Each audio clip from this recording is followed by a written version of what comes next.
So, hi guys. നമ്മൾ ഇന്ന് ചർച്ച ചെയ്യാൻ പോകുന്ന topic basis for a vector space. One of the important topic from vector space. Vector സ്പേസസിന്റെ ഏറ്റവും പ്രധാനപ്പെട്ട ഒരു സെക്ഷനാണ് ബേസിസ് എന്ന് പറയുന്നത്. ഈ ബേസിസ് ഉപയോഗിച്ചിട്ടാണ് നമ്മൾ ഒരു കംപ്ലീറ്റ് വെക്ടർ സ്പേസിനെ കൺസ്ട്രക്ട് ചെയ്യുന്നത്. അല്ലെങ്കിൽ ഒരു വെക്ടർ സ്പേസിന്റെ പ്രോപ്പർട്ടി വരാൻ നമുക്ക് ഈ ബേസിസ് ഉപകാരപ്പെടും. കാരണം ബേസിസ് എന്ന് പറഞ്ഞാൽ ഒരു വെക്ടർ സ്പേസിന്റെ ഒരു സബ്സെറ്റ് ആയിരിക്കും.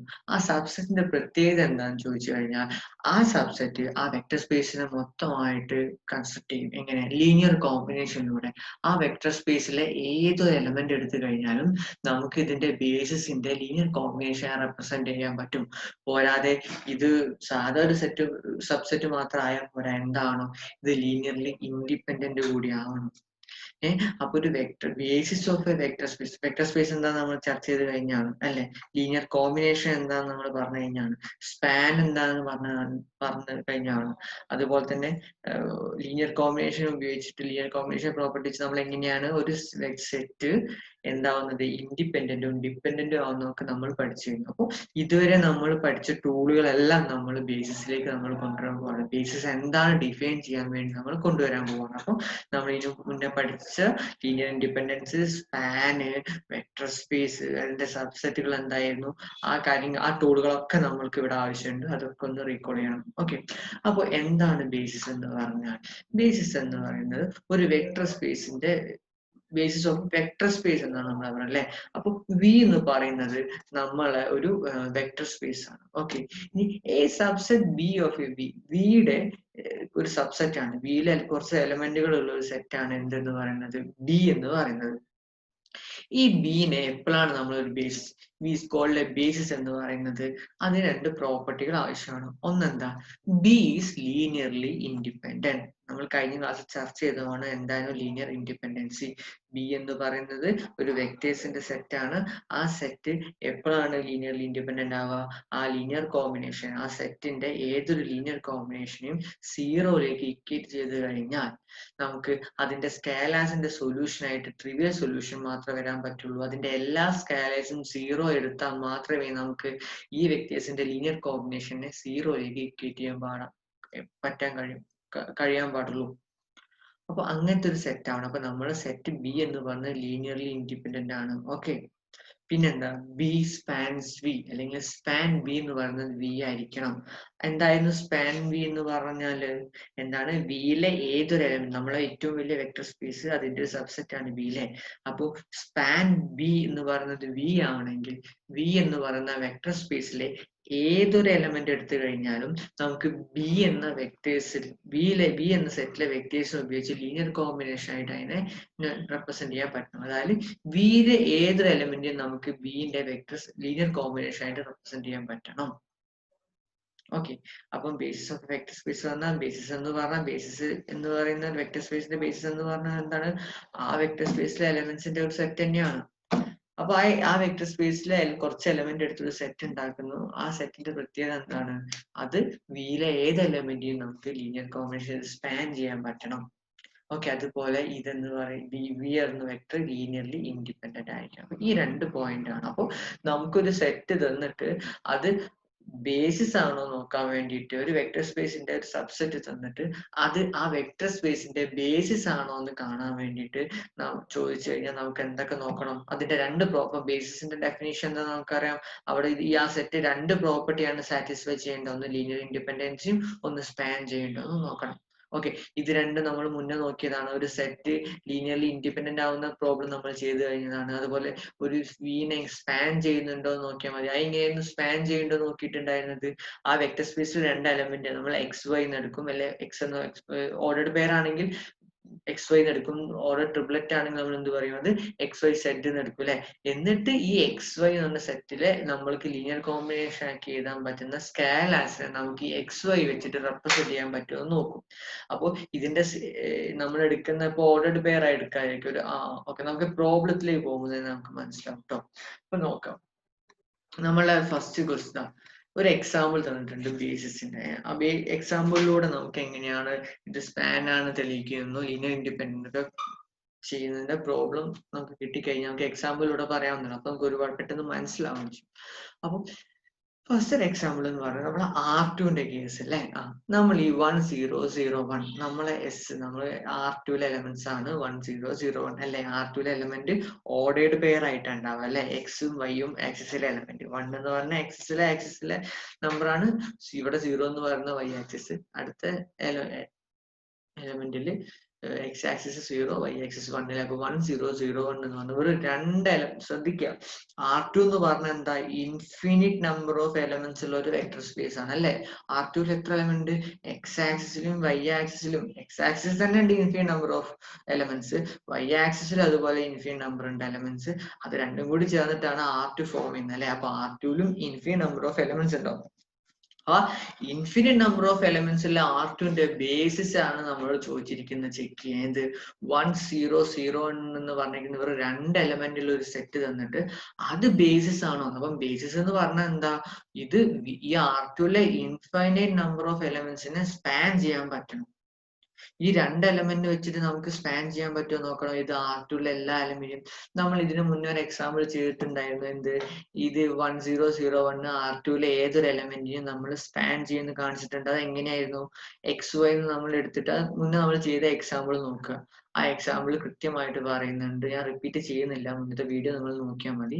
എക്സ് വൈ എന്ന് പറഞ്ഞ ടേം എടുത്തിട്ട് ഇതിനെ ലീനിയർ കോമ്പിനേഷൻ ഒക്കെ എഴുതുമ്പോൾ നമ്മൾ ഫസ്റ്റ് എടുക്കുന്ന C1 into first element, C2 into second element ആണ് ലീനിയർ കോമ്പിനേഷൻ എന്ന് പറയുക. അപ്പൊ C1 നും C2 നും നമ്മൾ എടുക്കുന്ന എക്സ് ആർബിട്രറി എലമെന്റ് എക്സ് വൈന്റെ ടേബിൾ നമുക്ക് റെപ്രസെന്റ് ചെയ്യാൻ പറ്റും. ഓക്കെ, അപ്പോ ശ്രദ്ധിക്കുക, R2 എന്ന് പറയുന്നതിന്റെ ബേസിസ് ആണ് 1001. അപ്പൊ ഇത് ശ്രദ്ധിക്കുക, നമ്മൾ ഇതിനൊരു നൊട്ടേഷൻ നേരത്തെ പഠിച്ചിട്ടുണ്ടായിരുന്നു അല്ലെ. രണ്ട് എലമെന്റ് ഉണ്ട് EN-കൾ എന്ന് പറഞ്ഞിട്ട്. അതാണ് ഞാൻ പറഞ്ഞു, അന്ന് ഞാൻ പറഞ്ഞിട്ടുണ്ട് സ്റ്റാൻഡേർഡ് ബേസിസ് എന്നാണ് ഇതിനെ പറയുന്നത്. അപ്പൊ ശ്രദ്ധിക്കുക, നമ്മളെ ഇതിനെ R2ന്റെ സ്റ്റാൻഡേർഡ് ബേസിസ് എന്നാണ് പറയാ. ഇങ്ങനെ സ്റ്റാൻഡേർഡ് ബേസിസ് എന്ന് പറഞ്ഞാൽ എന്താണെന്ന് വെച്ചാൽ ഇവിടെ കണ്ടു, ഫസ്റ്റ് ഇത് E1 ആണ്, ഇത് E2 ആണ്. E1 എന്ന് പറഞ്ഞാൽ എന്തായിരുന്നു, ആകെ R2ന്റെ ആണ് സ്റ്റാൻഡേർഡ് ബേസിസ്. അപ്പോ ഓൾറെഡി പെയർ ആയിട്ടുണ്ടാവും. E1 എന്ന് പറഞ്ഞാൽ എക്സ് പൊസിഷനിൽ ഫസ്റ്റ് പൊസിഷനിൽ 1ഉം എക്സിന്റെ കോർഡിനേറ്റ് 1 ആവണം, ബാക്കി എല്ലാ കോർഡിനേറ്റ് 0യും. E2 എന്ന് പറഞ്ഞാൽ വൈന്റെ കോർഡിനേറ്റ് 1ഉം എക്സിന്റെ കോർഡിനേറ്റ് 0യും. അപ്പൊ R3ന്റെ കേസിലാവുമ്പോൾ ഇത് ഇങ്ങനെ തന്നെ റിപ്പീറ്റ് ചെയ്ത് പോകും അല്ലെ. അപ്പൊ ഈ 1001 എന്ന് പറയുന്നത് R2ന്റെ ഒരു സ്റ്റാൻഡേർഡ് ബേസിസ് ആണ്. ഓക്കെ, നമ്മൾ കുറച്ചുകൂടി ജനറലൈസ് ചെയ്ത് പറയാൻ പോവാണ്. എന്ത്, Rnന്റെ കേസിൽ ബേസിസ് ആവുന്ന E1 E2 En. നമ്മൾ നേരത്തെ ഇവിടെ നമുക്ക് ലീനിയർ ഇൻഡിപെൻഡൻസും കൂടി നോക്കണം. 10യും 01ഉം ലീനിയർലി ഇൻഡിപെൻഡന്റ് ആണ്. നമ്മൾ മുന്നത്തെ എക്സാമ്പിളിൽ നമ്മൾ ചെയ്തതാണ്. അപ്പൊ അത് റീകോൾ ചെയ്ത് ഫോളോ ചെയ്തുകൊണ്ട് വരാം. 237ാമത്തെ പേജിൽ അതിന്റെ സ്ഥാനങ്ങളൊക്കെ ഉണ്ട്, നോക്കാട്ടോ. സിമിലർലി നമുക്ക് ഈ Rn എന്ന് പറയുന്ന സ്പേസിൽ എന്താ n ടബ്ലറ്റ് ആയിരിക്കും ഓരോ എലമെന്റും. അപ്പൊ E1 എന്ന് പറഞ്ഞാൽ എന്താണ്, n ടബ്ലറ്റ് ആണ്. ഫസ്റ്റ് പൊസിഷനിൽ മാത്രം 1, ബാക്കി എല്ലാ കോർഡിനേറ്റും 0 ആയിരിക്കും. E2 എന്ന് പറഞ്ഞാൽ സെക്കൻഡ് കോർഡിനേറ്റ് മാത്രമായിരിക്കും എന്ത് വരിക, ഒരു 1 വരിക, ബാക്കി എല്ലാ കോർഡിനേറ്റും എന്തായിരിക്കും 0 ആയിരിക്കും. അങ്ങനെ En വരെയുള്ള സെറ്റ്. അപ്പോൾ n എലമെന്റ് ഉള്ള n ടപ്പിൾസിന്റെ ഒരു സെറ്റ് എടുത്തു കഴിഞ്ഞാൽ സ്റ്റാൻഡേർഡ് E1 E2 En എടുത്തു കഴിഞ്ഞാൽ ഇതെന്തായിരിക്കും, ഇത് Rnന്റെ ബേസിസ് ആയിരിക്കും. ഈ E1 E2 En ഒക്കെ റെപ്രസെന്റേഷൻ പ്രത്യേകത എന്താണെന്ന് ചോദിച്ചാൽ ഇത് നമ്മൾ സ്റ്റാൻഡേർഡ് ബേസിസ് എന്നാണ് പറയാം. ഓക്കെ, കാരണം 1000 ഇത് ലീനിയർലി ഇൻഡിപെൻഡന്റ് ആണ്, നമ്മൾ മുന്നേ പ്രൂവ് ചെയ്ത് കഴിഞ്ഞതാണ്. അതുപോലെ തന്നെ Rnലെ ഏതൊരു എലമെന്റിനും നമുക്ക് ഈ ഒരു ബേസിസ് വെച്ചിട്ട് റെപ്രസെന്റ് ചെയ്യാൻ പറ്റും. മുന്നത്തെ വീഡിയോയിൽ നമ്മൾ അതേ ഒരു എക്സാമ്പിൾ ചെയ്ത് കഴിഞ്ഞതാണ്. ഓക്കെ, അപ്പോൾ Rnന്റെ സ്റ്റാൻഡേർഡ് ബേസിസ് ആണ് നമ്മൾ E1 E2 എക്സെട്ര En എന്ന് പറയുന്നത്. അത് Rn R2 ആകുമ്പോൾ E1 E2 മാത്രമായിരിക്കും നമ്മൾ ബേസിസ് ഉണ്ടാവുക. R3 ആകുമ്പോൾ E1 E2 E3 വരെ ഉണ്ടാവും.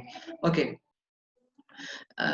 അപ്പൊ ശ്രദ്ധിക്കാം, ബേസിസ് E1 E2 En ബേസിസുകൾ എപ്പോഴും എന്തായിരിക്കും, നമ്മളുടെ വെക്ടർ സ്പേസിന്റെ സബ്സെറ്റ് ആവണം. പിന്നെ അത് സ്പാൻ ചെയ്യുന്നത് നമ്മൾ പ്രൂവ് ചെയ്താണ്.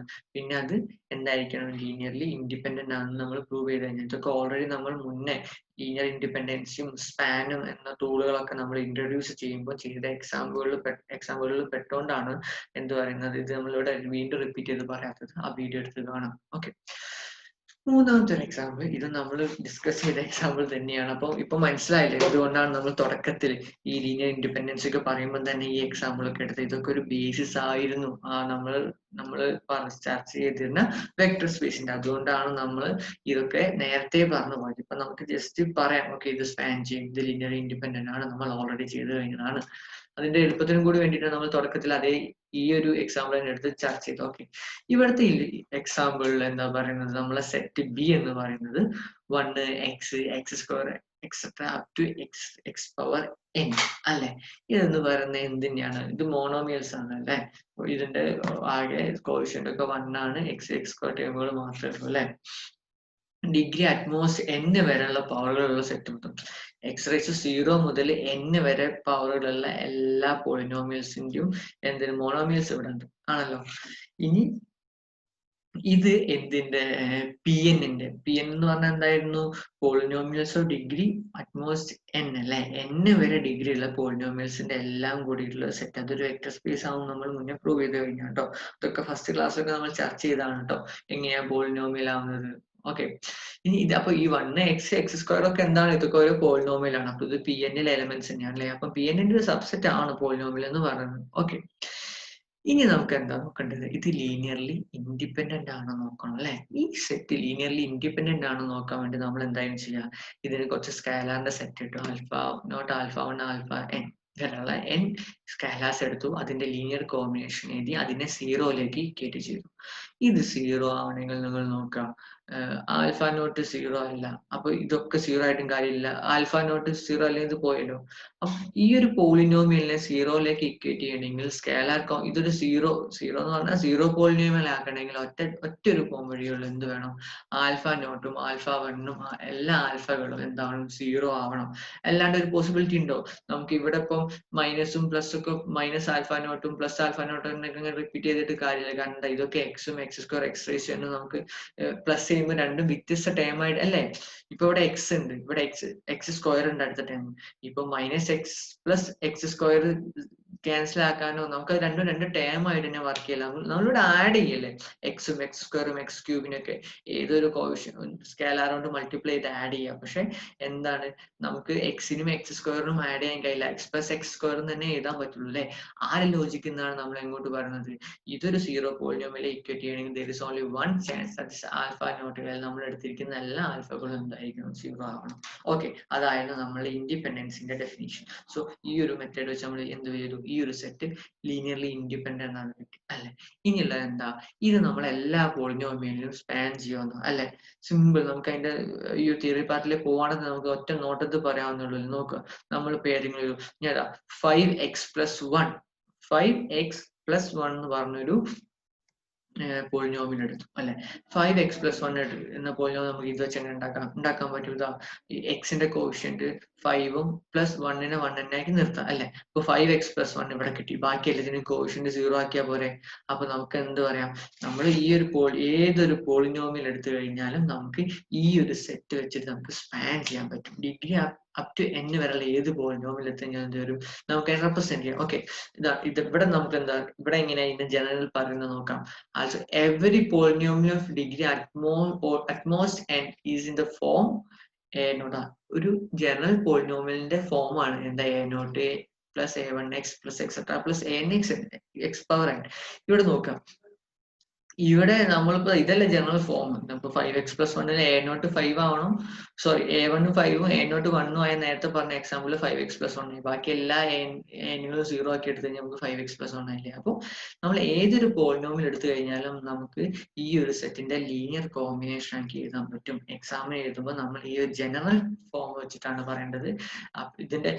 ഇതായിരിക്കും ഒരു ജനറൽ ഫോം അല്ലെ. അപ്പൊ ഈ ഒരു ജനറൽ ഫോമിൽ നമുക്ക് ഏതൊരു പോളിനോമിയലും റെപ്രസെന്റ് ചെയ്യാം. അതാണ് നമ്മൾ ഇതെടുത്ത് പറയുന്നത്. ഓക്കെ, അപ്പൊ നമുക്ക് ജനറലൈസ് ചെയ്ത എല്ലാ പോളിനോമിയൽസിനും നമുക്ക് പറയാം. അപ്പൊ ഇവിടെ നോക്കാം, a0 plus a1x plus etc anx എന്ന ഒരു ജനറൽ പോളിനോമിയലിന്റെ എന്താണ്? ഫോമാണ്. ഇവിടെ അപ്പൊ ഇവിടെ നമ്മൾ എന്തെടുത്താൽ നമ്മൾ എടുക്കുന്ന linear കോമ്പിനേഷനിലെ സ്കാലാർസ് a0 a1 etc an എടുത്തു കഴിഞ്ഞാൽ മതി. റിയൽ നമ്പേഴ്സ് 6 സ്കാലാർസ് എടുക്കുക. ഞാൻ ഫസ്റ്റ് ക്ലാസ് പറഞ്ഞ സ്കാലാർസ് എവിടുന്ന് എടുക്കുന്നത്, നമ്മൾ ജനറലി 6 എടുക്കുന്ന കേസാണ് നമ്മളിവിടെ ചർച്ച ചെയ്യുന്നുള്ളൂ അല്ലെ. അപ്പൊ നമുക്ക് ഏതൊരു റിയൽ പോളിനോമിയൽസിനും നമുക്ക് എന്താക്കാം, ഈ ഒരു സെറ്റ് വെച്ചിട്ട് സ്പാൻ ചെയ്യാനും പറ്റും. ഈ 1x ഇത് മാത്രമല്ല കേട്ടോ, ഒരു വെക്ടർ സ്പേസിന് ഒരൊറ്റ ബേസിസ് മാത്രമല്ല ഉണ്ടാവുക, മറിച്ച് ഒരുപാടുണ്ട്. ഇൻഫിനിറ്റ് നമ്പർ ഓഫ് ബേസിസ് ഉണ്ടാവും, അതുവരെ ഉണ്ടാവാം. പക്ഷെ depends on the vector space അതിന്റെ നമ്പർ കൂടും കുറയൊക്കെ ചെയ്യും. അപ്പോ ഈ ഒരു എക്സാമ്പിൾ ഈ 1 x square etcetera X power n എന്ന് പറയുന്ന ഈ ഒരു ബേസിസിനെയാണ് നമ്മൾ പോളിനോമിയൽസിന്റെ സ്റ്റാൻഡേർഡ് ബേസിസ് എന്ന് പറയുന്നത്. ഓക്കെ, അല്ലെങ്കിൽ നാച്ചുറൽ ബേസിസ് എന്നോ കനോണിക്കൽ ബേസിസ് എന്നൊക്കെ പറയും. എന്തായാലും സ്റ്റാൻഡേർഡ് ബേസിസ് എന്നുള്ള ടൈം നമ്മൾ മനസ്സിലാക്കി വെക്കുക. Rnന്റെ കേസിൽ എന്തായിരുന്നു, അത് E1 എക്സെട്ര En ആയിരുന്നു സ്റ്റാൻഡേർഡ് ബേസ് എന്ന് പറയുന്നത്. ഓക്കെ, ഇനിയുള്ള ഒരു റിമാർക്കാണ്, if B is equal to x1 extra xn, അതൊരു is a basis for a vector space V ആണെങ്കിൽ, then every vector V in V can be written as linear combination of vectors in B, hence there exists a scalar Ci such that V നെ അതിന്റെ linear combination ആക്കി എഴുതാൻ പറ്റും.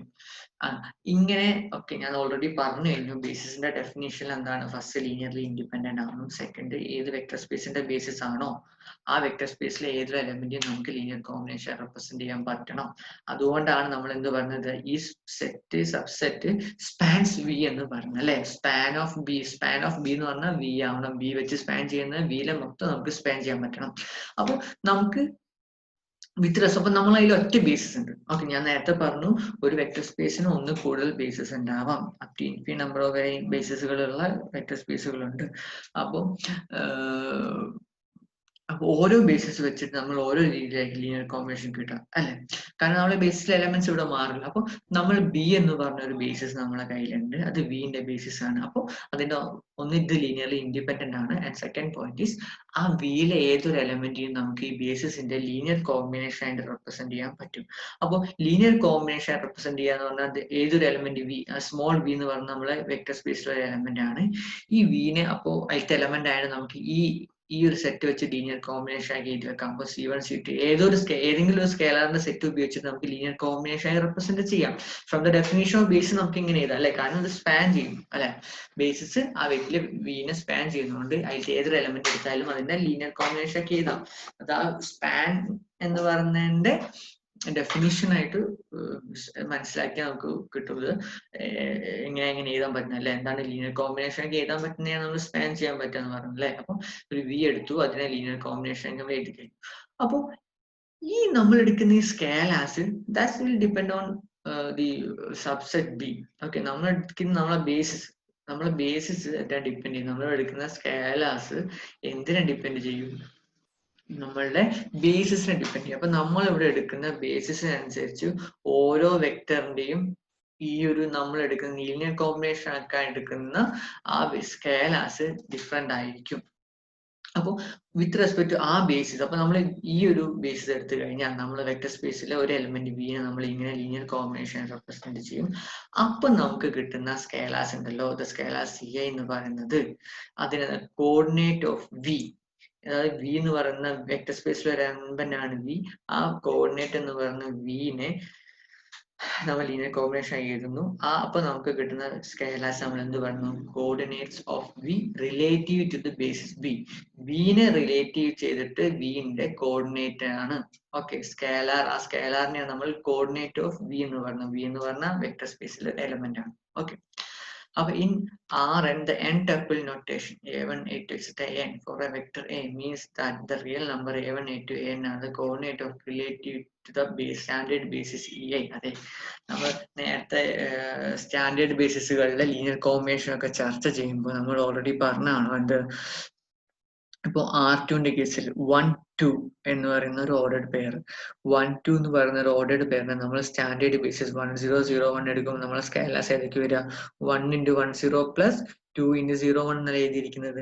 അപ്പോൾ 1 2 ആയിരുന്നു അതിന്റെ സ്കേലാസ് വരുന്നത്. അതേപോലെ ഏതൊരു സ്റ്റാൻഡേർഡ് ബേസ് ഉപയോഗിച്ചാലും ഇതാണ് നമ്മൾ n-tuple. നേരത്തെ 1 2 എന്ന് പറയുമ്പോൾ 2 എലമെന്റ് ഉണ്ടായിരുന്നു. ഇവിടെ n-tuple അതിന്റെ a1 a2 an ആണെങ്കിൽ ഇതിന്റെ coordinate with respect to standard basis എന്തായിരിക്കും? a1 a2 എക്സെട്ര an തന്നെ ആയിരിക്കും. എവിടെ നമ്മൾ സ്റ്റാൻഡേർഡ് ബേസിസ് ഉപയോഗിക്കുന്നതിന്റെ ഒരു ബെനിഫിറ്റ് ആണ് കേട്ടത്. നമ്മൾ സ്റ്റാൻഡേർഡ് ബേസ് ഉപയോഗിക്കുന്നതുകൊണ്ട് മാത്രമാണ് നമുക്ക് ഇങ്ങനെ പറയാൻ പറ്റുന്നത്. നമ്മുടെ ബേസിസ് സ്റ്റാൻഡേർഡ് അല്ലെങ്കിൽ ഇതിനനുസരിച്ച് ചിലപ്പോൾ മാറും. ഓക്കെ, നമ്മൾ കൂടുതൽ എക്സാമ്പിളിലേക്ക് പോകുമ്പോൾ നോക്കും. എല്ലാത്തോരും എഴുതി നോക്കുക. എന്താണ് ഇപ്പോൾ സ്റ്റാൻഡേർഡ് ബേസ് എടുത്തു, R3 എടുക്കുക. R3ന്റെ സ്റ്റാൻഡേർഡ് ബേസ് എന്ന് പറഞ്ഞാൽ 1 0 0, നെക്സ്റ്റ് എലമെന്റ് എന്ന് പറഞ്ഞാൽ 0 1 0, അടുത്ത എലമെന്റ് 0 0 1. ഓക്കെ, 3 tuple 3 എലമെന്റ് ആയിരിക്കും ഉണ്ടാകും. ഓക്കെ, അപ്പോൾ അത് വെച്ചിട്ട് നമ്മൾ ചെയ്യുമ്പോൾ അതിലത്തെ ഓരോ എലമെന്റിന് എങ്ങനെയായിരിക്കും അതിന്റെ കോർഡിനേറ്റ് എന്താണ് വരുന്നത് with respect to standard basis. R3 ഒരു എലമെന്റ് എടുക്കുക 3, 2, 1. അതിന് എങ്ങനെയാണ് നമുക്ക് സ്കാലാർ കോമ്പിനേഷൻ ഒക്കെ എഴുതാൻ പറ്റുക നമുക്ക് നോക്കിയാൽ കിട്ടാൻ പറ്റും. ഓക്കെ, നമ്മൾ പ്രോബ്ലത്തിലേക്ക് കിടക്കുകയാണ്. അപ്പൊ പ്രോബ്ലത്തിലേക്ക് കിടക്കുമ്പോൾ നിങ്ങൾക്ക് മനസ്സിലാവും എങ്ങനെയാണ് ബേസിസ് എന്ന് ചെക്ക് ചെയ്യുന്നത്. ഓക്കെ, അപ്പൊ നമ്മളുടെ പ്രോബ്ലം എന്ന് പറയുന്നത് എസ് എന്ന് പറയുന്ന സെറ്റ് 1, 1, -1, 2 R2 എലമെന്റ്സ് ആണ് അല്ലെ. സെക്കൻഡ് ഓർഡർ പെയർ, ഒരു ഓർഡർ പെയർ ആയിട്ടാണ് വരുന്നത്. അപ്പൊ രണ്ട് എലമെന്റ് ഉണ്ട്, 1, 1, -1, 2 is a basis for R2 എന്നാണ് നമുക്ക് പ്രൂവ് ചെയ്യേണ്ടത്. അപ്പൊ ഇത് ബേസിസ് ആവണമെങ്കിൽ ആദ്യം എന്ത് വേണം, ഒന്ന് R2 സബ്സെറ്റ് ആണോ, യെസ് ഇത് ഓർഡർഡ് പെയർ ആയിട്ടാണ്, R2 സബ്സെറ്റ് ആണ് അല്ലെ. എല്ലാ ഓർഡർഡ് പെയറും R2 ഉണ്ടാവും. അപ്പൊ ഇത് R2 സബ്സെറ്റ് ആണ്. First point is clear. And second point എന്ന് പറയുന്നത് ലീനിയർലി ഇൻഡിപെൻഡൻസ് പ്രൂവ് ചെയ്യണം. ഓക്കെ, ഈ രണ്ട് എലമെന്റ് ലീനിയർലി ഇൻഡിപെൻഡന്റ് ആകാൻ കാണിക്കാൻ എന്ത് വേണം, നമ്മൾ ലീനിയർ കോമ്പിനേഷനെ സീറോയിലേക്ക് ഇക്വേറ്റ് ചെയ്ത് കഴിഞ്ഞാൽ നമുക്ക് ആ സ്കേലാസിന്റെ സൊല്യൂഷൻ വരുമ്പോൾ സ്കേലാർ രണ്ടും 0 ആയാൽ മാത്രമേ സീറോയിലേക്ക് ഇക്വേറ്റ് ചെയ്യാൻ പറ്റുള്ളൂ കാണിക്കണം. അപ്പോൾ നമ്മൾ ലീനിയർ കോമ്പിനേഷനിലെ സ്കേലാസ് എയും ബി എടുത്തു. അപ്പോൾ A into first element plus B into second element equal നമ്മൾ സീറോയിലേക്ക് ഇക്വേറ്റ് ചെയ്തു. അപ്പൊ ഇവിടെ നമുക്ക് എ ഇൻറ്റു 1, 1 നമുക്ക് A B -1, A minus B A plus 2b നമുക്ക് ഇവിടെ കിട്ടും. അപ്പൊ എ മൈനസ് ബി 0 ആയി, എ പ്ലസ് 2b. അപ്പൊ രണ്ട് ഇക്വേഷൻ ഉണ്ട്, രണ്ട് അൺനോൺസും ഉണ്ട്. അത് കിട്ടാൻ വേണ്ടി നമ്മൾ നേരത്തെ പഠിച്ചത് എന്ത് ചെയ്താൽ മതി, ഈ equation second equation first equation minus ചെയ്യുമ്പോൾ എ ക്യാൻസൽ ആയി പോയി. അവിടുന്ന് 3b = 0 എന്ന് വന്നു. അവിടുന്ന് b 0 എന്ന് കിട്ടി. b 0 ആകുമ്പോൾ ഫസ്റ്റ് ഇക്വേഷനിൽ പുട്ട് ചെയ്ത് കഴിഞ്ഞാൽ എയും 0 എന്ന് കിട്ടി. ഓക്കെ, അപ്പൊ നമ്മൾക്ക് എന്ത് കിട്ടി, നമ്മൾ അതിന്റെ ലീനിയർ കോമ്പിനേഷൻ ജനറലി എയും ബിയും വെച്ചെടുത്തപ്പോൾ നമുക്ക് എന്ത് കിട്ടി, അവിടെ ഒറ്റ പോസിബിലിറ്റി ഉള്ളൂ, എയും ബിയും 0 ആവാന്നുള്ളൊരു പോസിബിലിറ്റി മാത്രമേ ഉള്ളൂ. അതുകൊണ്ട് ആ സെറ്റ് എന്തായി, ലീനിയർലി ഇൻഡിപെൻഡന്റ് ആണെന്ന് മനസ്സിലായി. അടുത്തത് നമുക്ക് എന്താ കാണിക്കേണ്ടിരുന്നത്, സ്പാൻ ചെയ്യുന്നു അല്ലെ. ഓക്കെ, നമ്മൾ ഇതിനു മുന്നേ സ്പാൻ ചെയ്യുന്ന പ്രോബ്ലം ഒക്കെ ചെയ്തതാണ്, എന്നാലും ഒന്നുകൂടി ഒന്ന് റീകോൾ ആയിട്ട് നമുക്ക് ഇവിടെ സൊല്യൂഷൻ ഉണ്ട് നോക്കാം. അപ്പൊ നമുക്ക് R2 ഏതൊരു എലമെന്റ് എടുത്തു കഴിഞ്ഞാലും നമ്മുടെ ബേസിസിന്റെ ലീനിയർ കോമ്പിനേഷൻ ആയിട്ട് റെപ്രസെന്റ് ചെയ്യാൻ പറ്റും, അതാ കാണിക്കേണ്ടത്. അപ്പൊ എന്താ, നേരത്തെ നമ്മൾ സീറോയിലേക്ക് ഇക്വേറ്റ് ചെയ്തപോലെ നമ്മൾ R2 ഏതെങ്കിലും എലമെന്റ് കോമൺ ആയി എടുത്തു കഴിഞ്ഞാൽ അതിനെ ലീനിയർ കോമ്പിനേഷൻ റെപ്രസെന്റ് ചെയ്യാൻ പറ്റണം. അപ്പൊ നമുക്ക് ജനറലി എല്ലാ എലമെന്റും ഇങ്ങനെ എഴുതാൻ പറ്റുമെന്ന് കാണിക്കണം. അപ്പൊ നമ്മൾ R2 infinite number of elements ഉണ്ട്. അപ്പൊ നമുക്ക് ഓരോ എലമെന്റ് എടുത്ത് ചെക്ക് ചെയ്യാൻ പറ്റില്ല, ഇറ്റ്സ് നോട്ട് പോസിബിൾ അല്ലെ. അപ്പൊ ഞാൻ എന്ത് ചെയ്തു, XY ഓർഡേർഡ് പെയർ XY എന്ന് പറഞ്ഞ ഒരു എലമെന്റ് ഞാൻ ജനറലി എടുത്തു. അപ്പൊ ഇതിന് നമുക്ക് ഓക്കെ പ്രൂവ് ചെയ്ത് കഴിഞ്ഞാൽ ഞാൻ ജനറലി എടുത്താണ് XY, നമ്പർ അല്ല എടുത്തിട്ടുള്ളത് അല്ലെ. ഞാൻ എന്താ എടുത്തിട്ടുള്ളത്, XY നൊട്ടേഷൻ ആക്കി എടുത്തു. അപ്പൊ നമുക്ക് XYക്ക് ഇത് പ്രൂവ് ചെയ്യാൻ പറ്റില്ല. XYനെ നമുക്ക് നമ്മൾ എടുത്തിരിക്കുന്ന ബേസിസ് വെച്ച് ലീനിയർ കോമ്പിനേഷൻ എഴുതാൻ പറ്റുന്ന കിട്ടിക്കഴിഞ്ഞാൽ ഓക്കെ, നമുക്കൊക്കെ ഇങ്ങനെ എഴുതാൻ പറ്റുമെന്ന് പറയാവുന്നേ ഉള്ളൂ അല്ലെ. അപ്പൊ ഞാൻ എന്ത് ചെയ്തു, ലീനിയർ കോമ്പിനേഷൻ എന്തോടെ XYയിലേക്ക് ഇക്വേറ്റ് ചെയ്തു. നേരത്തെ 0 ആവുമെന്ന് കാണിക്കേണ്ടത്, ഇപ്പൊ എന്ത് ചെയ്തു, ഈ ഏത് R2 നമുക്ക് ലീനിയർ കോമ്പിനേഷൻ ആക്കി എഴുതാൻ പറ്റുന്നതാണ് കാണിക്കേണ്ടത്. അതിനല്ലേ സ്പാൻ എന്ന് പറഞ്ഞാൽ എന്തായെന്നുള്ളതൊക്കെ ഒന്ന് റീകോൾ ചെയ്യട്ടോ. അപ്പൊ നമുക്ക് a minus B A plus 2b, ഇപ്പൊ a മൈനസ് ബി x എന്ന് വരും, a പ്ലസ് 2b എന്ന് പറഞ്ഞാൽ y എന്ന് വരും. അപ്പൊ നേരത്തെ ചെയ്ത മാതിരി 2 എന്ന് 1 കുറച്ച് കഴിഞ്ഞാൽ a ടൈം പോവും, അപ്പം 3b വരും. അപ്പം ഇവിടെ ഒരു y മൈനസ് എക്സ് ആണ്. അപ്പൊ 3b y മൈനസ് എക്സ് വരും. 3 ഇങ്ങോട്ട് കൊണ്ടുവന്ന് b y minus x by 3 എന്ന് കിട്ടി. അതേപോലെ തന്നെ ആ വാല്യൂ നമുക്ക് അവിടെ കൊടുത്തു കഴിഞ്ഞാൽ a ഫസ്റ്റ് ഇക്വേഷൻ പുട്ട് കഴിഞ്ഞാൽ a y plus 2x by 3 എന്ന് വരും. അപ്പൊ നമുക്ക് എന്ത് കിട്ടി, നമ്മൾ എക്സ് വൈ എന്ന് പറഞ്ഞ ഏതെങ്കിലും ഒരു എലമെന്റ് എടുത്തു R2 എന്ന്. അപ്പൊ നമ്മൾ അത് വെച്ചിട്ട് നമുക്ക് ലീനിയർ കോമ്പിനേഷൻ റെപ്രസെന്റ് ചെയ്യാൻ പറ്റുമോ നോക്കി, പറ്റുന്നുണ്ട്. കാരണം എന്താ, ഇവിടെ ഏതൊരു XY എടുത്തു കഴിഞ്ഞാലും a എന്ന് പറഞ്ഞാൽ എന്തായിരിക്കും, y മൈനസ് എക്സ് ബൈ 3 ആയിരിക്കും. b എന്നുള്ളത് y പ്ലസ് 2x ബൈ 3 എന്ന് എടുത്താൽ മതി.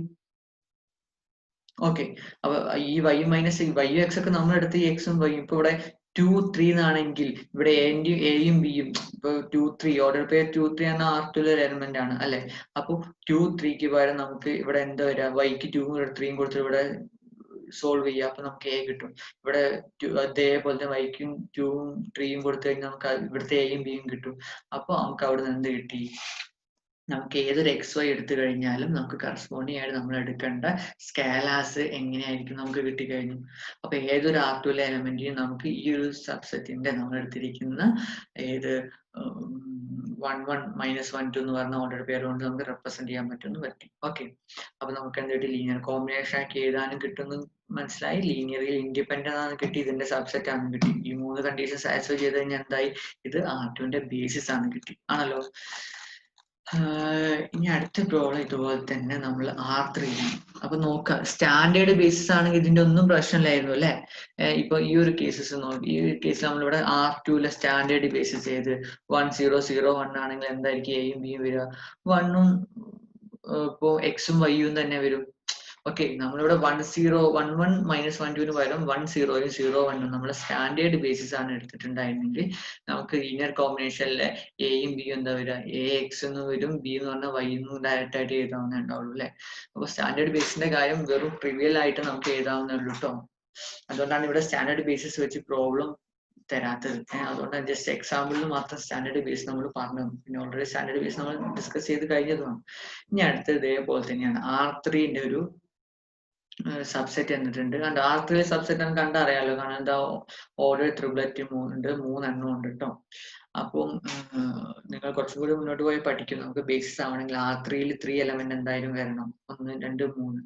R2 ആകുമ്പോൾ 2 എലമെന്റ്. ഓക്കെ, അതിനനുസരിച്ച് ആ സാധനങ്ങളിൽ ഡയമെൻഷൻ സാധനങ്ങളൊക്കെ പോകുമ്പോൾ മനസ്സിലാവും തിയറംസ് ഒക്കെ. ഓക്കെ, അപ്പൊ ഇത് നമുക്ക് എന്ത് ആണ് നോക്കിയാൽ മതി? ബേസിസ് ആണെന്ന് മാത്രം നോക്കിയാൽ മതി. അപ്പൊ ആദ്യം നമുക്ക് എന്ത് വേണം? നേരത്തെ പറഞ്ഞ പോലെ തന്നെ സ്പാൻ ചെയ്യേണ്ടത് നോക്കണം. സബ്സെറ്റ് നമുക്ക് കിട്ടിയ പറയേണ്ട ആവശ്യമില്ല അല്ലെ. സ്പാൻ ചെയ്യേണ്ടത് നോക്കണം. ലീനിയർലി ഇൻഡിപെൻഡൻസ് ചെക്ക് ചെയ്യും വേണം. ഓക്കെ, ലീനിയർലി ഇൻഡിപെൻഡൻസ് ചെക്ക് ചെയ്യാൻ നമ്മൾ ലീനിയർ കോമ്പിനേഷനെ 0ലേക്ക് ഇക്വേറ്റ് ചെയ്യുന്നു. ഇവിടെ 0 എന്ന് പറഞ്ഞാൽ 0 വെക്ടർ ആണ്. അപ്പൊ ഇവിടെ ഓർഡർ ട്രിപ്ലറ്റ് 0 0 0 എന്നാണ് ഉണ്ടാവുക കേട്ടോ. അതുപോലെ 0 എന്ന് എഴുതുന്നത് തെറ്റിയിരിക്കരുത്. അപ്പൊ ആൽഫ ബീറ്റ ഗാമ എടുത്തു, അതിനെ ഉള്ളോട്ട് ചെയ്തു, ഇക്വേഷൻ ഫോം ചെയ്തു, 3 ഇക്വേഷൻ കിട്ടി. 3 ഇക്വേഷൻ നേരത്തെ പറഞ്ഞു, നമ്മൾ നേരത്തെ ചെക്ക് ചെയ്ത അതേ മെത്തേഡ് ആണ്. 3 ഇക്വേഷൻ അവിടെ ഫോം ചെയ്തു, ആ 3 ഇക്വേഷൻ സോൾവ് ചെയ്യുന്നു. ആ 3 ഇക്വേഷൻ സോൾവ് ചെയ്യുമ്പോൾ എന്ത് വരുന്നു? Alpha beta. 3 അൺനോൺസ് ഉണ്ട്, 3 ഇക്വേഷൻ ഉണ്ട്. സിംപിളി സോൾവ് ചെയ്യാം. ഒരു ഇക്വേഷൻ മറ്റേ ഇക്വേഷൻ മൈനസ് ആഡ് ചെയ്യുക, അല്ലെങ്കിൽ നിങ്ങൾ മെട്രിക്സ് മെത്തേഡ് ഒക്കെ യൂസ് ചെയ്യാവുന്നുള്ളൂ കേട്ടോ. ഞാൻ അതിന്റെ ഫർദർ മൂവ് ചെയ്യുന്നില്ല. ഇവിടുന്ന് നമുക്ക് സോൾവ് ചെയ്ത ആൽഫയും ബീറ്റയും ഗാമ 0 എന്ന് കിട്ടി. അപ്പൊ നമുക്ക് കിട്ടിയിരിക്കുന്ന സ്കേലാർ സൊല്യൂഷൻ ട്രിവിയൽ സൊല്യൂഷൻ ആണ്.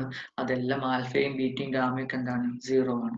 ഇനി നെക്സ്റ്റ് എന്ന് പറയുന്നത് എക്സ് വൈ സെറ്റ് നമ്മൾ സ്പാൻ ചെയ്യുന്നുണ്ടോ. അപ്പൊ R3ൽ ഒരു എലമെന്റിനെ ജനറലി എടുക്കുന്നു, എക്സ് വൈ സെറ്റ് എന്ന് എടുക്കുന്നു. അതിനെ എനിക്ക് ഈ എന്റെ ബേസിസ് വെച്ച് ലീനിയർ കോമ്പിനേഷൻ ചെയ്യാൻ പറ്റുമോ നോക്കണം. അപ്പൊ ഞാൻ എ ബി സി, അപ്പൊ നമുക്ക് എന്ത് കാണിച്ചാൽ മതി? ഈ എനും ബിനും സിനും ഈ എക്സ് വൈ സെറ്റിന്റെ ടേമിൽ റെപ്രസെന്റ് ചെയ്യാൻ പറ്റി കഴിഞ്ഞാൽ എന്തായി? നമ്മുടെ കയ്യിൽ ഏത് ടൈമിനും പിന്നെ നമുക്ക് ഇങ്ങനെ റെപ്രസെന്റ് ചെയ്യാമെന്ന് കാണിക്കുന്നുള്ളൂ. ഇവിടെ കണ്ടോ, ഇവിടെ നമ്മൾ എന്താ ചെയ്തിരിക്കുന്നത്? ഈ എനെയും ബിനെയും എക്സിന്റെയും വൈന്റെയും ടേമിനെ റെപ്രസെന്റ് ചെയ്യാൻ പറ്റുമെന്ന് മാത്രം കാണിച്ചാൽ മതി. അപ്പൊ നമുക്ക് എന്താ, നമ്മൾ എടുക്കുന്ന എടുക്കുന്ന R2ന് കറസ്പോണ്ടിങ് ആയിട്ട് ഇവിടെ നമുക്ക് സ്കേലേഴ്സ് ഉണ്ടാക്കാൻ പറ്റും. അതും ഇവിടെ അങ്ങനെ തന്നെയാണ് ചെയ്യുന്നത്. നേരത്തെ പറഞ്ഞ പോലെ തന്നെ ഇക്വേഷൻ ഉള്ളോട് ചെയ്യുന്നു. അപ്പൊ a plus B plus 2c x എന്ന് വരുന്നു.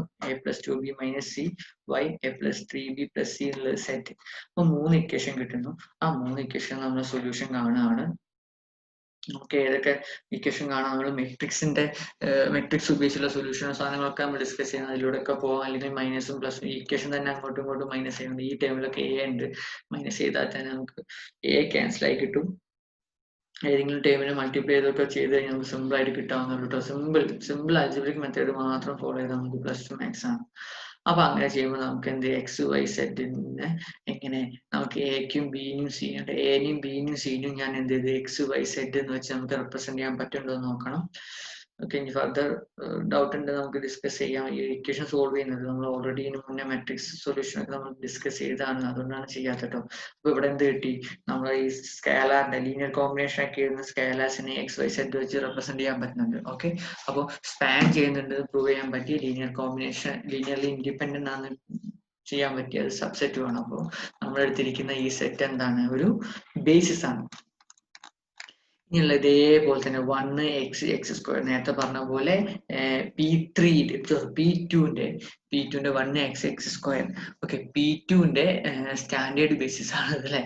is a basis for vector space of P2 or real point of degree less than or equal to P2 എന്താണെന്നൊക്കെ നമ്മൾ നേരത്തെ പറഞ്ഞാണ്. അത് ഞാൻ ഇവിടെ ഉപയോഗിച്ചിരുന്നത്.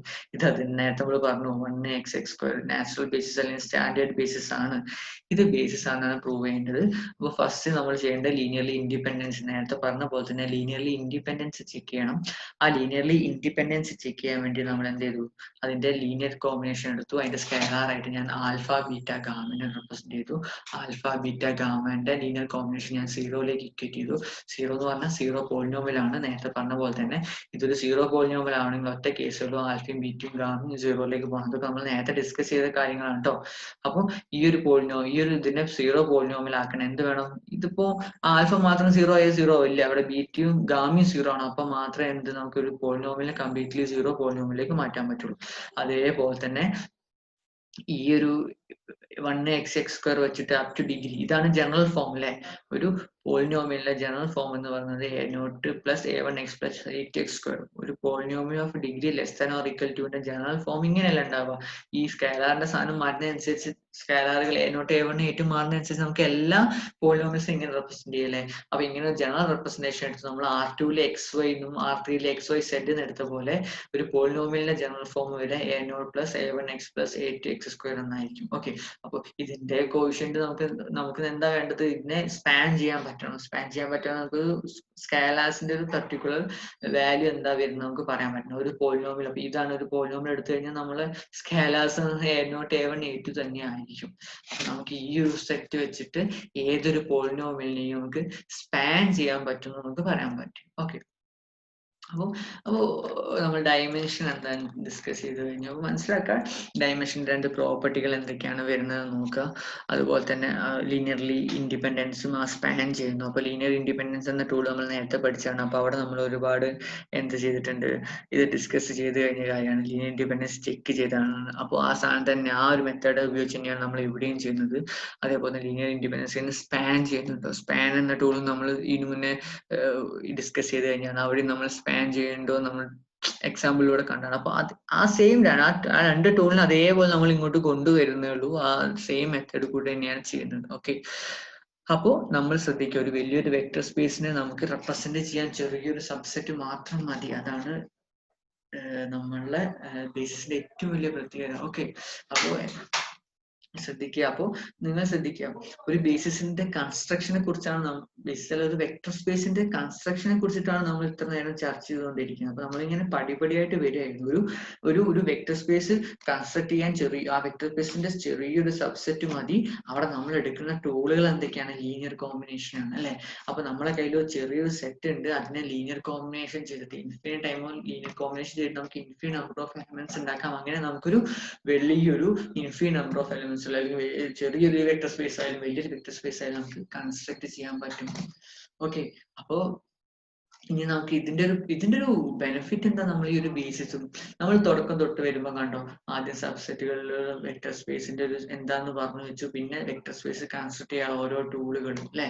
ലീനിയർ കോമ്പിനേഷൻ എന്താ പഠിച്ചു, പിന്നെ സ്പാന് പഠിച്ചു, പിന്നെ ഇൻഡിപെൻഡൻസ് ഡിപെൻഡൻസി ചെക്ക് ചെയ്യുന്ന പഠിച്ചു. ഈ 3 ടൂള് വെച്ചിട്ട് നമ്മൾ ഒരു വെക്ടർ സ്പേസ് കൺസ്ട്രക്ട് ചെയ്യാനുള്ള ബേസിസ് നമ്മൾ എന്തെങ്കിലും ഡിഫൈൻ ചെയ്തു. ഓക്കെ, ആ ഒരു ഓർഡറാണ് നമ്മൾ പഠിച്ചിരിക്കുന്നത്. ഓക്കെ, അപ്പോൾ നമ്മൾ ലീനിയർ കോമ്പിനേഷൻ എന്നൊക്കെ പറഞ്ഞാൽ ചുമ്മാ ഒരു സ്കേലാസിനെ കൊണ്ട് മൾട്ടിപ്ലൈ ചെയ്യാൻ മാത്രമല്ല, നമ്മളൊരു ബേസിസിന്റെ ഫുൾ ഒരു വെക്ടർ സ്പേസ് മൊത്തം കൺസ്ട്രക്ട് ചെയ്യാൻ വേണ്ടി നമ്മൾ ഉപയോഗിക്കുന്ന അല്ലെ. നമ്മൾ ഈ സാമ്പാർ ഉണ്ടാക്കുമ്പോൾ സ്റ്റൗവിൽ വെച്ച് തിളപ്പിക്കും. ആ തിളപ്പിക്കുന്ന പരിപാടി ഇവിടെ എന്താ, ഈ വെണ്ടയ്ക്കും വഴുതനങ്ങയും മറ്റേ മുരിങ്ങക്കായും ഒക്കെയാണ് നമ്മളിവിടെ ബേസിസ് വേണ്ടി വരിക അല്ലെ. അതാണ് നമ്മളെ വെക്ടർ സ്പേസ് ഉണ്ടാക്കാൻ. ഇവിടെ മുരിങ്ങക്കായ്ക്ക് വരെ നമുക്ക് ഇവിടെ കുറച്ച് ബേസിസുകളൊക്കെ ഉണ്ടാവും കണ്ടോ. എന്നിട്ട് ഇവിടെ സാമ്പാർ തിളപ്പിക്കുന്നതിന് വരെ ഇവിടെ നമ്മൾ ലീനിയർ കോമ്പിനേഷൻ എടുക്കും. അങ്ങനെ ഒരു കൺസ്ട്രക്ഷൻ ആണ് വെക്ടർ സ്പേസ് എങ്ങനെയാണ് ഉണ്ടാക്കുന്നത് ഉള്ള സാധനത്തിലേക്കാണ് നമ്മൾ പോകുന്നത്. ഇനി വെക്ടർ സ്പേസിന് എന്തൊരു പ്രോപ്പർട്ടി പറയാനോ അതിലൊരു എലമെന്റ് എടുക്കുമ്പോൾ നമുക്ക് എന്ത് പറയാൻ പറ്റി, നമ്മൾ ആ ബേസിസ് എടുക്കും, ആ ബേസിസിന്റെ പ്രോപ്പർട്ടികൾ പറയും. ഇനി ആ ബേസിസിന്റെ പ്രോപ്പർട്ടികൾ നമ്മൾ ആ വെക്ടർ സ്പേസിലേക്ക് മൊത്തം കൊടുക്കും. ഇങ്ങനെ ഈ ഒരു ബേസിസിലെ എലമെന്റ്സിനെ വെച്ച് നമുക്ക് ജസ്റ്റ് ലീനിയർ കോമ്പിനേഷൻ ആണ്. ലീനിയർ കോമ്പിനേഷൻ ചെയ്യാന്ന് പറഞ്ഞ ഒരു സ്കേലാർ കൊണ്ട് മൾട്ടിപ്ലൈ ചെയ്യുക, ആഡ് ചെയ്യുക, അത്രയേ ഉള്ളൂ. അപ്പൊ ഇതിന്റെ പ്രോപ്പർട്ടിയിലൊന്നും വല്ലാണ്ട് മാറ്റം വരില്ല. അപ്പോൾ ബേസിസിന് ഉണ്ടാകുന്ന പ്രോപ്പർട്ടികളിലൊക്കെ നമുക്ക് വെക്ടർ സ്പേസിലേക്ക് മൊത്തമായിട്ട് വ്യാപിപ്പിക്കാൻ പറ്റും. അപ്പോൾ ഇതാണ് ഇതിന്റെ ഒരു എന്തിനാണ് നമ്മൾ ബേസിസ് എന്നൊരു കൺസെപ്റ്റ് കൊണ്ടുവരുന്നതിന്റെ ഒക്കെ ഒരു ഐഡിയ എന്ന് പറയുന്നത്. ഓക്കെ, ഇനി നമ്മൾ ഇതിന്റെ ബേസിസ് വെച്ച് അതിന്റെ ഡയമെൻഷനും കാർഡിനാലിറ്റി അങ്ങനത്തെ കുറച്ച് കാര്യങ്ങളെയാണ് ചർച്ച ചെയ്യാൻ പോകുന്നത്. അത് നമ്മൾ എന്തായാലും അടുത്ത ക്ലാസ്സിൽ നമ്മൾ ചർച്ച ചെയ്യുന്നതായിരിക്കും. Okay, thank you.